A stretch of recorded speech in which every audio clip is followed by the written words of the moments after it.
project managing your property investment project is incredibly important. Now, why do I say that? Well, for a number of reasons. Number one is I'm guessing that you've seen lots of videos, right, on social media whereby people say, invest in property, you're going to make stacks of money, you can sit back, enjoy life, and it's all rosy and cozy. Hey, it can be, but only if you do it properly. Now, whether you're going to project manage your own property, refurbishment, investment, whatever it may be or not, the things that I'm going to share with you today are incredibly important, but I'm hoping they're going to give you a bit of insight as to what's involved, because as I've said in previous videos, yeah, what you see is what you get with me. I show you the real facts, the truth. You see it live, you see what I do, you get to know exactly what's involved.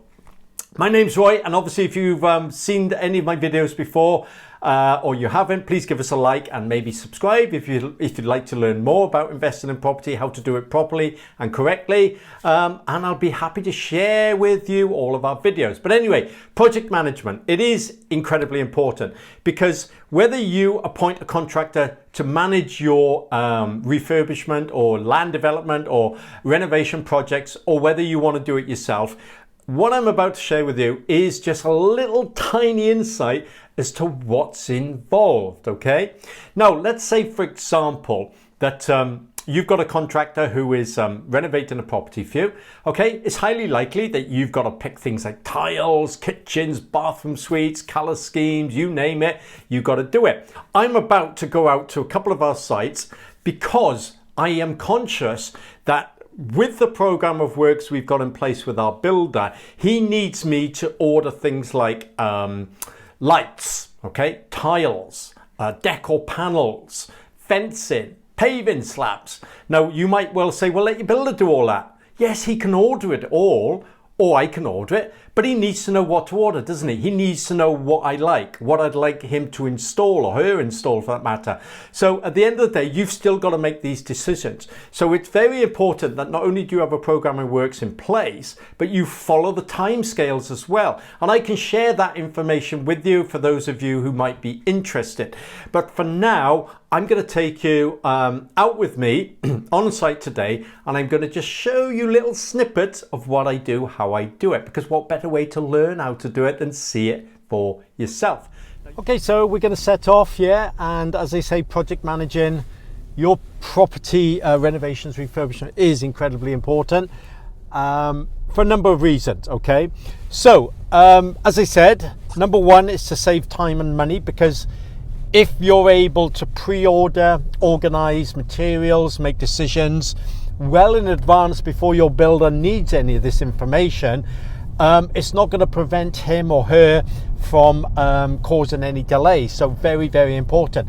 The other good thing about it as well is that if you're ordering materials, fixtures and fittings, it's highly likely that you may save money, quite a lot of money, rather than maybe your builder or tradesperson doing it, because it might well be that they'll add a percentage on to whatever they're all doing for you, for their time and for the service that they're providing, and quite rightly so, because at the end of the day, you know, they have to earn a living.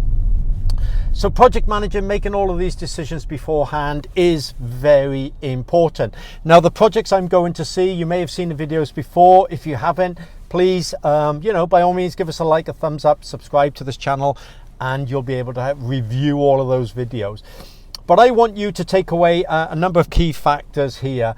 And by seeing what I do, hopefully you'll get to understand the importance of project managing your property investments and why it's important that you do so and get involved, because at the end of the day, you're going to end up learning a huge amount of invaluable information.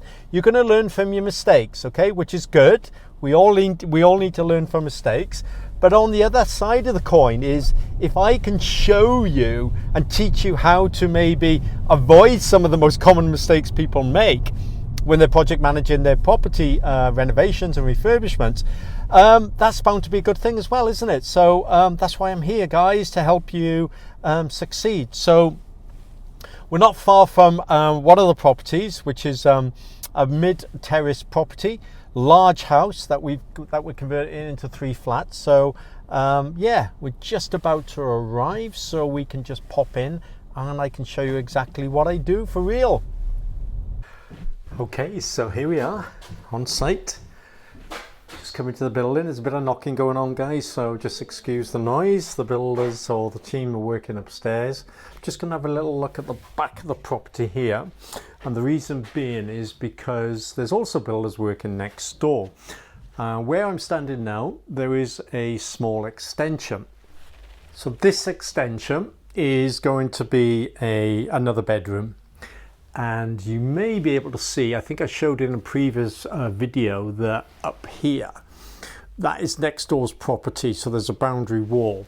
Now it is very important that that boundary wall is what we call a fire stop, so that if there was a fire breaking out in this particular building, it wouldn't travel through the attic space into next door, or it would be reduced or held back for at least half hour. So in attic spaces these days, to comply with building regs, you have to have a fire break. You may go in some attics and you'll be able to see into next door, which means that is no longer acceptable.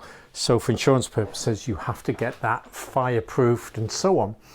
So I just wanted to double check that that's been done, which it has. The wiring has now been put in, and you can see then up here we got the sprinkler system. So this is all ready to be, the ceiling's all ready to be insulated and plasterboarded. So that's all good news. So let's go outside. As I said earlier, the scaffolding I believe is now down, which it is, which is fantastic. It makes such a difference when the scaffolding comes down to a property. It's all been nicely rendered. We did have a leak up there. Look, you can see a bit of green residue coming down the wall there where the gutter was overflowing, but that's been resolved. So what I'm going to do now, as I said, I'm going to order some materials. So I'm going to size up this wall, measure the length of this wall, because I'd like to clad it with some nice decorative fencing. Nothing substantial, but something modern, maybe something like this, which I've got on another property. So I'm going to use the same color, and also on this wall here I'm going to use the same type of fencing and color. But then on the back, I don't know at the moment whether to keep the stonework as it is, or maybe clad that with some fencing as well. So I'm going to measure all this now, ready to place the order, because these things, they can take a good few weeks to be delivered, or made and delivered. So it is important that you preempt and focus on what you need to order, so that it doesn't cause any delays. So I've got my tape measure and I got my notebook, so I'm going to crack on and measure this, and I'll speak to you in a bit when we go back inside, okay? So I'm in one of the small bedrooms now on the middle flat. What I'd like to do is, behind me is, excuse the noise. So along here, I'm going to put nice rustic oak shelving. That's going to be the headboard of the bed, okay? So I'm going to make that a bit of a feature because it's a smallish bedroom. But again, I want to make sure that we maximize the space, make it look very, very much upmarket and so on. So that's the purpose of what I'm going to do there. And then that wall, I'm going to make a nice deco panel on there, put a picture on it as well, and then hopefully it's all going to look really nice when it's finished. So I'm going to measure that up. I'm going to measure the oak shelving, which I tend to buy online, and then the deco panel is going to be something like this. Look, as you can see in this image here, I'm going to maybe do something like that. And also then in the main lounge, which is an open plan kitchen come lounge for this flat, I'm going to use a mixture of oak paneling, similar to this maybe, and then some 3D panels as well to go on the wall, on another wall, to again make it all look really nice. So yeah, all looking good. If I just show you quickly what it looks like in that room, if we just walk in there, look. So yeah, the kitchen's actually going to go across that wall there, and I'm going to put some oak paneling on this wall here, and then hopefully the idea is some 3D paneling on that wall there. So it's going to turn this room, this open plan room, into something really modern and attractive. So the whole purpose of it is to add value. So I've measured that. Let's just go upstairs to the top flat and have a look up there. See what Lee's doing up there. He doesn't know I'm here, so should I creep up on him? You winning? Yeah, winning. I got you on camera, mind. No swearing. all back together. Okay. We will have to get 2 new workshops. Will we? Yeah, so what they've done, they've actually cut this one too short. Yeah. This one should have run in, and then this one should have run along. Okay. This one's got no support there at the end. Yeah. When you bolt in, obviously, this one, where we put 600 dishwasher in, Yeah. he's going to come along 200 longer. Okay. So. So yeah, can you see the importance of project managing your projects, being organised, keeping you know, a diary and so on of exactly everything that is going on? Very important. I can't stress enough how important it is. You could leave it up to your builders, but unless your builder is really switched on and is focused about, you know, making you aware what they need well in advance, it could mean that the project falls behind. Time is money, so as I say, it is very, very important that you avoid all of these things as much as possible. Okay, so I'm outside the flats, and we had an issue whereby the water main coming into the house, as when it was used as a house, wasn't big enough. And the reason it wasn't big enough was because it was an old lead pipe. And because we decided to convert it into flats, what this meant is that we've had to install sprinkler systems. So the flow rate and the water and the volume of water and the pressure that you need for a sprinkler system has to be quite high for each flat, as you can imagine, because if all the flats went off at the same time, it's quite a large amount of water. So we applied to Welsh Water to get a price for a new main to be brought in, and the main had to be 50 millimeters in size because it's 3 flats. And like a lot of utility companies, they appoint contractors to do the work. So every time the contractors were turning up to do the work, they were making excuses because the street was full of cars, they couldn't get them moved, they couldn't put traffic lights up. So over 6 months, we had 4 cancellations. And every time the contractor was saying, basically, that every time they turned up, the cars were in the way. Now, to me, common sense would mean that you do a leaflet drop, you give people notice, you tell them not to park, you put cones out a few days beforehand.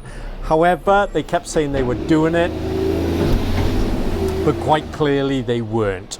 So I took measures in my own hands. I hired 20 cones. I turned up on a Saturday morning, I did a leaflet drop, and I put a leaflet not only in the houses nearby, but on every single car. And guess what? They all moved within hours. Hey presto, Welsh Water contractors were then due to arrive on the Monday after. They didn't turn up. So I rang them 8 o'clock in the morning. I said, look, all the cars are gone, the cones are here, where are they? Oh, if I did, complaints were flying around, contractors turned up within an hour, and hey presto, we've now had the water main installed. So as you can see here, there's the supply coming in, 50 millimeters. And then outside on the main road, they've done the main connection. As you can see, I actually put all the cones out. I cleared all of the traffic and the parked cars because all of the street is normally rammed with cars. It's one of those areas whereby, you know, you've got to fight for your parking space. But I got them all moved. The job has now been done. We're now connected, which means that our plumber and our sprinkler system people, they can come in now and they can connect the sprinkler systems.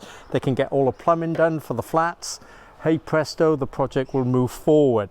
All because I took matters into my own hands and decided to do the leaflet drop and so on myself. Wow, so yeah, hope you find that useful. I've had to jump in the car quickly, the weather's changed, heavens have opened. So, but yeah, I mean, to take away from this video, this particular video, is that project managing any type of property investment project, you know, whether it's renovation, refurbishment, whatever, is incredibly important. You can be full-time hands-on, you can be part-time. Don't treat it as a hobby. take away these three key elements is: one, you have to be willing to put in some time and effort to project manage, even if it's just picking colors and communicating with your builders. Be well organized, okay? Plan ahead. Make sure you communicate with your builders so that you can give them the information they need to order materials well in advance. Don't over order and cram the site with materials, because it'll end up getting in everybody's way and they'll end up having to move them and things will get damaged.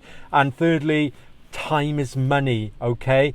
Don't create delays. Don't give your build teams the excuse that they can't get on with a project because they haven't got what they need on site. Now, I do go into a lot more detail of project managing projects of all different types of strategies in some of the other videos that you'll see at the end of this one. Simply click on a video or go to my playlist and you'll be able to see exactly loads of different videos whereby I teach you all different things that'll help you make money on your property investing journey rather than lose money. So if you haven't already done so, give us a like, subscribe to this channel. Love to hear from you. I'll put some links in the comments below as well, whereby you can maybe download or see some of the materials that I use, where I get them from, just to see if that helps you as well, because I just love designing and coming up with different ideas. Some work, some don't, but hey ho, it's worth a try, because it's all about adding value. And I love creating the wow factor. No matter what strategy I use in investing in property, even if it's for flats, I love to give my tenants or even if it's service accommodation, something that they can be proud of when they're renting or they're hiring a place to, you know, for a holiday, or whether I'm just flipping a property. Land development and things like that I go into other videos as well. So there's lots to learn. It depends what you want to do. But so yeah, have a click on those videos, and I'll see you on the next one. Ciao for now.